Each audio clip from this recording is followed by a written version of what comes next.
오늘 본문에 나오는 그 사두개인은 예수님과 늘 대립하던 성경 속 바리새인들처럼 예수님 당시에 유대 사회의 또 다른 중요한 종교 정치 집단이었습니다. 바리새인들보다 한층 보수적인 유대교의 한 분파로 대제사장 가문과 상류층으로 구성되어 있는 엘리트 집단이었고 성전을 중심으로 활동했던 이들이었습니다. 특이했던 것은 그들이 교리적으로 모세오경, 즉 율법을 절대시하고 부활을 부정했다 하는 사실입니다. 내세보다는 현재의 삶과 질서를 더 중요시했던 사람들이었습니다. 오늘 본문에서는 이제 그 사두개인들이 예수님의 권위와 또 백성들에게 받는 지지를 어떻게 해서든지 꺾으려는 그런 목적을 가지고 자기들의 이슈인 그 부활의 논리적 모순을 지적합니다. 이스라엘의 법에는 모든 집안이 대가 끊기지 않도록 가문의 대를 잇는 그 결혼법이 있었습니다. 형사 취수제 혹은 계대 결혼이라고 불리는 고대 사회의 제도로 형이 자식이 없이 죽으면 동생이 그 후손을 잇도록 책임을 지는 이런 법이었습니다. 오늘 사두개인들이 지적하는 바와 같이 만일 7명의 형제가 이제 차례로 그 의무를 행하다가 결국은 애를 못 낳고 다 죽었다면 부활할 때 이 여인은 누구의 부인이 되느냐 하는 억지스럽고 가당치 않은 질문으로, 그러므로 부활이 논리적으로 모순이다 그렇게 도전을 합니다. 이 개연성이 부족한 질문에 대한 답으로 예수님께서는 이제 하나님 나라에 대한 그들의 오해를 지적하시고 그 나라의 다름을 가르치시는 장면입니다. 오늘 본문과 같은 내용을 다루는 마태복음 22장에서는 이 문제에 대한 답을 예수님께서 이렇게 아주 핵심적으로 말씀하셨습니다. 너희가 성경도 하나님의 능력도 알지 못하는 고로 오해하였도다. 이렇게 답을 시작하십니다. 무슨 뜻일까요? 이 예수님의 설명을 따라가 보려고 합니다. 우선 예수님께서는 이 사두개인들의 질문에 담긴 그 논리적 모순을 지적하십니다. 논리라는 건 잘 아시는 대로 인간이 사물이나 대상을 이해하는 최고의 방법입니다. 소위 합리성이라는 것이죠. 그러나 이 합리성이라는 것에 세상의 모든 이치를 다 담아낼 수는 없습니다. 합리성은 그것 자체로 시간과 공간의 제한을 받습니다. 합리성이 시간과 공간의 제약을 받는다는 사실을 우리 사회는 부재증명이라는 데에서 실제로 실천을 하고 있습니다. 어떤 사람이 어떤 범죄의 피의자로 몰렸을 때 본인이 그때 그 자리에 없었다라는 것을 증명하는 것, 알리바이라고 합니다. 나 그 시간에 교회에서 예배드리고 있었다. 목격자가 있습니까? 우리 교회는 몇 명 안 돼서 다 봤다. 그러면 너무나 명확한 알리바이죠. 문제는 하나님에 대해서는 부재 증명이 불가능하다는 것입니다. 하나님의 그 하나님 되시는 속성을 가장 대표적으로 이루는 말 중에 하나가 하나님은 무소부재하시다 라는 말이 있습니다. 무소부재, 아니 계시는 곳이 없다. 동시에 모든 곳에 계시다. 입니다. 이것을 우리가 논리적으로나 합리성으로 이해할 수는 없습니다. 말하자면 우리가 나 그때 힘들었는데 하나님 그 시간에 어디서 뭐하고 계셨느냐? 알리바이를 대라 라고 묻는 것은 사실 그 질문 자체가 성립되지 않는다는 말입니다. 바로 이런 논리적인 모순으로 인하여 우리가 성경의 내용에 대하여 가지게 되는 오해는 너무나 많습니다. 대표적인 예로 이런 게 있습니다. 하나님께서 그 아들을 세상에 보내어 인류에게 구원을 베푸신 내용을 우리 성도들이 아주 대표적으로 좋아하는 요한복음 3장 16절에 의하면 하나님이 세상을 이처럼 사랑하사 독생자를 주셨으니 이는 그를 믿는 자마다 멸망하지 않고 영생을 얻게 하려 하심이라 입니다. 하나님은 우리를 사랑하시고 우리가 아직 죄인 되었을 때 구원을 위하여 은혜로 그 아들을 보내어 십자가에 못 박으셨습니다. 그러니 누군들 하나님이 지옥에 가도록 놔두겠느냐? 이처럼 사랑하셨다는데 라는 논리를 펼칠 근거가 됩니다. 이 논리를 극대화하면 세상을 구원하려고 예수를 주셨으니 모두가 구원을 받을 것이다 까지 갈 수밖에 없습니다. 그러나 성경에는 분명히 예수를 믿지 않는 자들은 영원한 형벌에 처해진다가 있습니다. 우리는 이 둘을 심판하시는 하나님과 사랑과 구원의 하나님을 논리적으로 꿰어 맞출 방법을 가지고 있지 않습니다. 이 두 양극단 사이의 어딘가쯤에 기독교 신앙 안에는 참으로 다양한 구원론이 존재합니다. 하나의 예를 더 들어볼까요? 세종대왕은 천국에 갔을까요? 이순신 장군은 천국에 갔을까요? 복잡한 문제죠. 예수가 전파되기 전에 예수님을 모르는 지역에 살았던 우리들의 조상들, 장소적으로 복음이 아직 전파되지 않은 곳의 사람들은 다 무조건 지옥에 갔을까요? 예수를 믿어야만 구원을 받는다라고 우리는 분명히 알고 있습니다. 그런데 그 말이 믿는다라고 하는 우리 쪽의 선택을 강조하는 것인지 아니면 구원이란 예수로 말미암는다라고 하는 무조건적인 은혜를 강조하는 것인지 여기에도 우리는 논리적 조합을 완벽하게 찾을 수가 없습니다. 이런 문제들에 대해서 우리가 다 합리적으로 이해할 수는 없지만 다만 이 문제를 예수님이 하신 말씀에 비추어서 성경의 말씀들을 이렇게 추적해 보면 이런 문제들에 대한 오늘 이렇게 꼬이죠.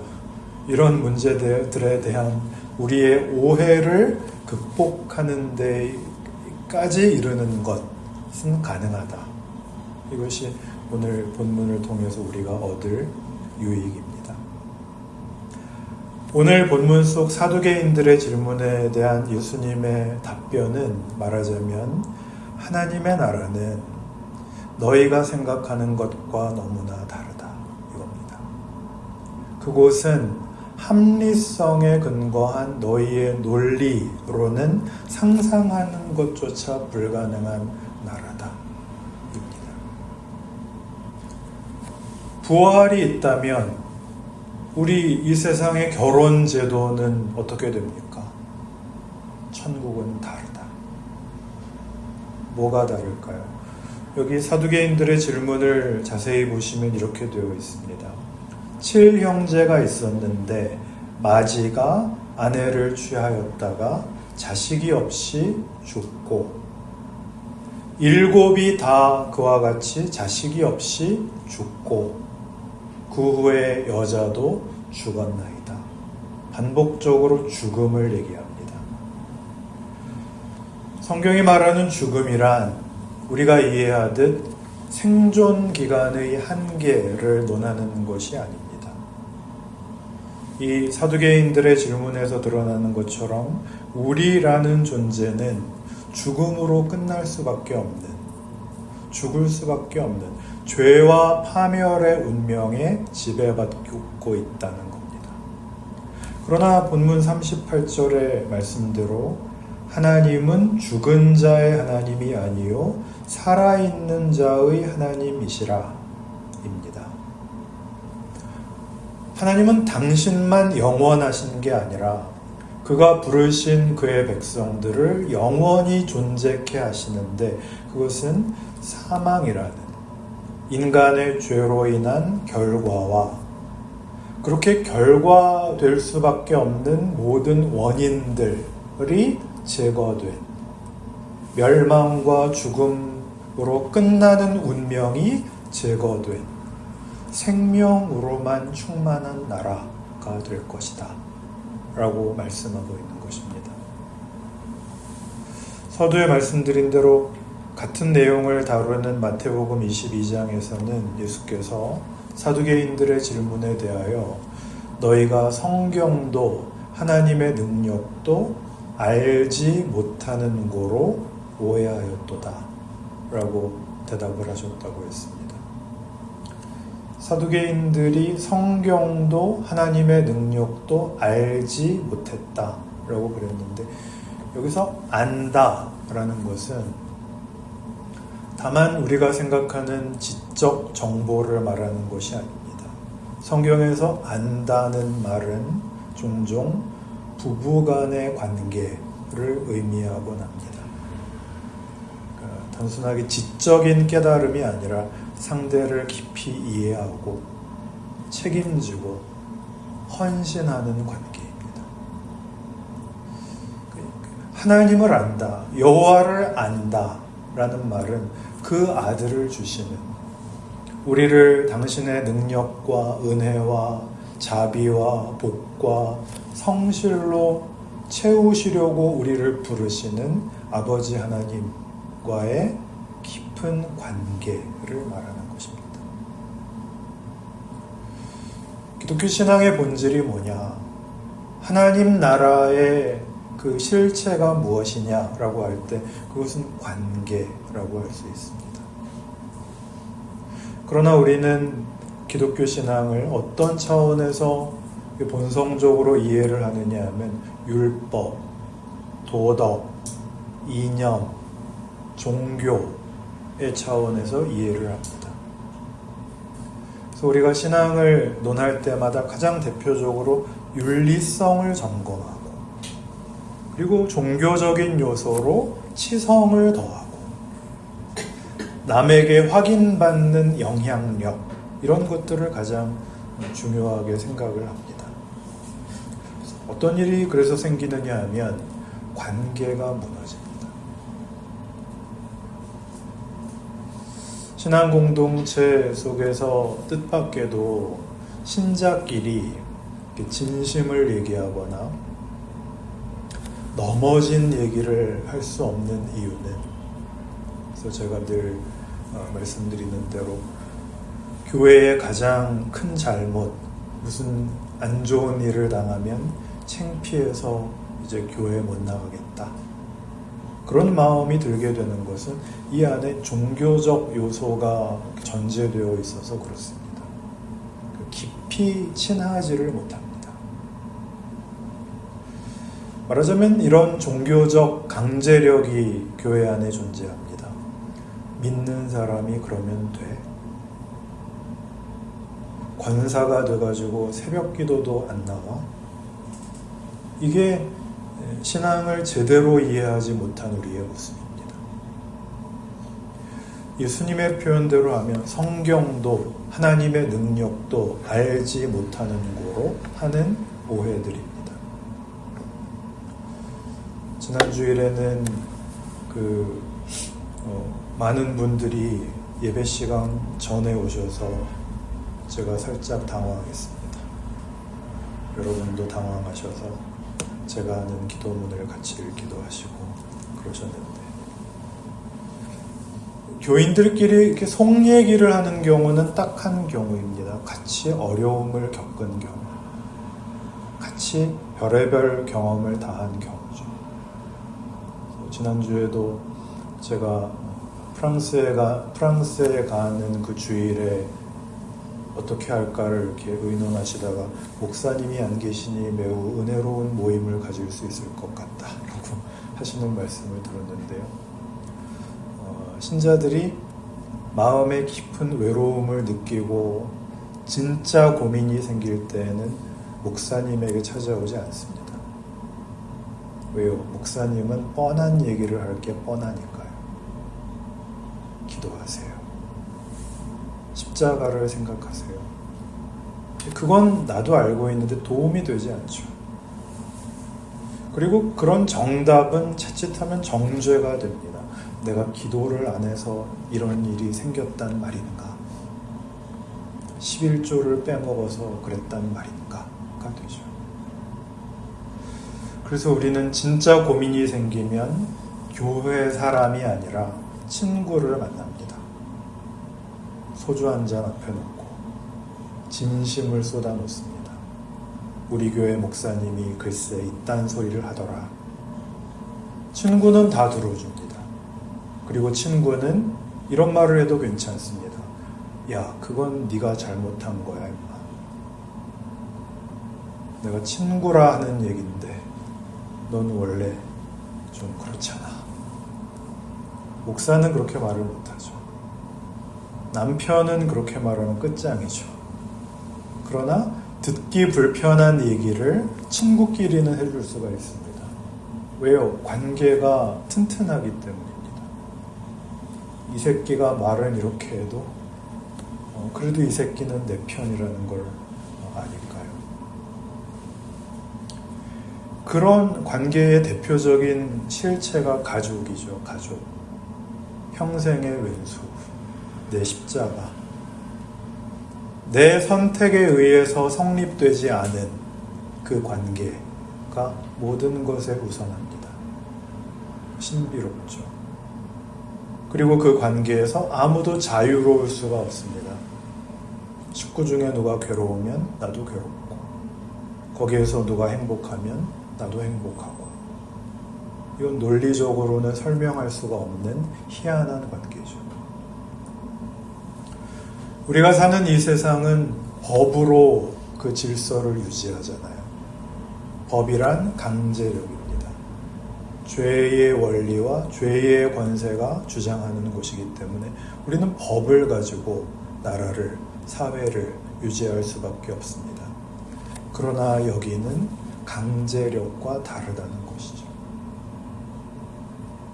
기독교 신앙은 하나님과의 관계에 근거하여 우리가 아니라 하나님의 의지와 은혜에 근거하여 기독교라는 신앙이 성립하고 있다는 것입니다. 하나님이 법으로, 도덕으로, 종교로, 강제력이나 치성에 대한 보상으로가 아니라 하나님의 뜻으로, 하나님의 의지로, 하나님의 은혜와 자비로 우리를 대등한 관계의 대상으로 부르신다. 이것이 기독교입니다. 그래서 오늘 본문 속 이 사두개인의 질문과 예수님의 대답은 우리가 정말 예수를 믿는 신앙인인가? 아니면 성경 속 경건한 이 종교인에 불과한가를 성찰하게 합니다. 우리가 세상의 논리와 합리성을 근거로 우리의 신앙을, 그리고 우리의 교회 공동체를 세우려고 한다면 신앙에 대한 우리의 이해는, 천국에 대한 우리의 이해는 사두개인의 그것처럼 왜곡될 수밖에 없다.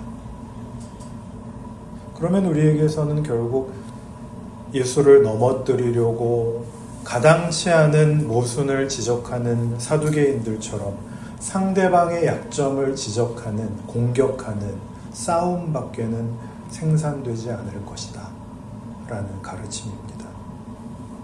만일 그렇다면 우리가 얘기하는 대로 예수 잘 믿고 열심을 내고 헌신을 하면 할수록 거기에는 늘 나와 다른 이들을 향한 사나운 비판만 있을 뿐입니다.